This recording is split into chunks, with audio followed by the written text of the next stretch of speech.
പരിപാടിക്ക് 2 ദിവസം കൂടി ഉള്ളൂ. എന്താ കാട്ടുക? അല്ലേ കാ, നിങ്ങളെ നാട്ടിലെ ഈ നല്ല ഗുമ്മായിട്ട് പാട്ട് പാടാറുന്ന ആരെങ്കിലും നിങ്ങളെ കസ്റ്റഡിയിലുണ്ടോ? നല്ല പാട്ടുകാരൻ്റെ ഒരാൾ ഞങ്ങൾക്കുണ്ട്. പഴയ ഒരു പാട്ടുകാരനാണ്. ഇവര് ഞാൻ അങ്ങോട്ട് കൊണ്ടേ കാണിച്ചു തരാം. പാട്ടാടിയല്ലേ സ്റ്റേജ് കുലുങ്ങും. ഇതാക്കണ ഞാൻ പറഞ്ഞ ആ പാട്ടുകാരന്. ബക്കർക്കാ നമുക്ക് നല്ലൊരു പരിപാടി തടഞ്ഞിട്ടുണ്ട്. എന്തായിരുന്നു വിഷയം? നമ്മുടെ നാട്ടിലെ ഒരു പ്രോഗ്രാം ഉണ്ട്, ചെക്കന്മാര് നടത്തുന്ന പ്രോഗ്രാം. സ്റ്റേജ് അങ്ങോട്ട് പൊളിച്ചടക്കണം, ഗുമ്മാക്കണം. നിങ്ങൾക്ക് പറ്റുമോ? എന്താ പറ്റായി? ഞാൻ വരാല്ല. നിങ്ങൾ ടെസ്റ്റിന് ഒരു പാട്ട് പാടി തരും. അതിനെന്താ ഞാൻ പാടാലോ.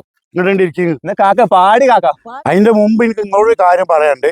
ഞാൻ 3 മണിക്കൂറിൽ കൂടുതൽ പാടൂല കേട്ടോ. ഒന്ന്, രണ്ടാമത് സ്റ്റേജിക്ക് ചിലപ്പോ 500 ആളൊക്കെ കയറി വരും. അപ്പൊ സ്റ്റേജ് നല്ല ഉറപ്പ് വേണം. കാരണം പുതിയ തലമുറന് പഴയ തലമുറനൊക്കെ കോർത്തിണക്കിക്കൊണ്ടുള്ള ഒരു പാട്ടുകാരനാണ് ഞാൻ. ഈ മഞ്ഞുകാരനെ ചെറിയ സൗണ്ടിന് പ്രശ്നമുണ്ട്. അത് കേരളത്തിൽ വരുമ്പോൾ ശരിയായിക്കോളും. എന്നാ പിടിച്ചോളിട്ടോ.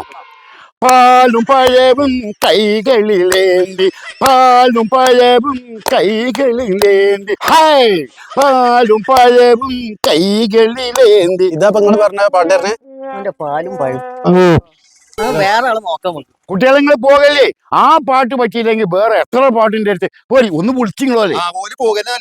കൊറേ നേരമല്ല പാലും പഴം അങ്ങനെ ആയാ ഒരു പോകാതിരിക്കോ? ഇഴഞ്ഞ ആ പാട്ടിലേക്ക് വേറെ അടിപൊളി പാട്ടുണ്ട്. പാട്ടുകൾക്ക് പുതിയ മുഖം, എന്റെ പുതിയ മുഖം. ആ പാട്ട് പാടാ. നിങ്ങളൊന്ന് പോയി